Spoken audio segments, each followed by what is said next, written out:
Brendan Carr is President-elect Donald Trump's choice to lead the Federal Communications Commission. Aye. Commissioner Carr? Aye. The agency regulates TV and radio broadcasters, telephone and internet providers, and satellites.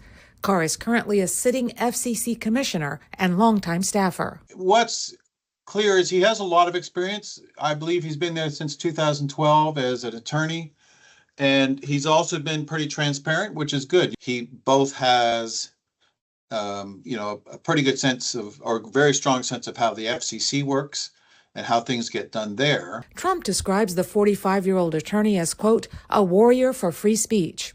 Carr wrote about the FCC in the Conservative Policy Priority Handbook, Project 2025, saying that social media companies suppress certain political views, and he wants to police TV networks for bias. Americans have lived under an unprecedented surge in censorship over the last couple of years, and we have to work together to smash the censorship cartel.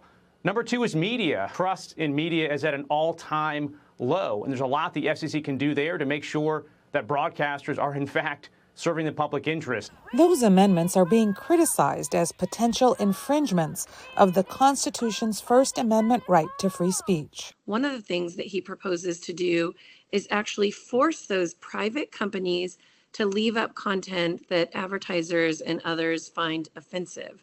So, in other words, using the power of the federal government to force certain kinds of speech to be hosted by private companies. Carr also wants to get internet access to more Americans, and he's expressed national security concerns around China-made technology and equipment providers, as well as the Chinese-owned social media platform TikTok, for possibly gathering information about Americans on behalf of the Chinese Communist Party, or CCP. The CCP doesn't come at the U.S. and our freedoms through any one particular vector. They come through all sorts of devices. They come through all sorts of services.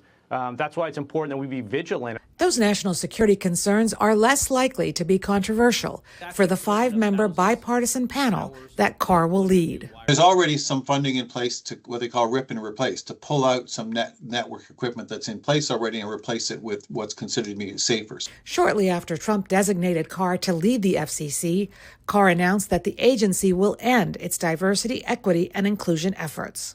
Dora McQuarr, VOA News, Washington.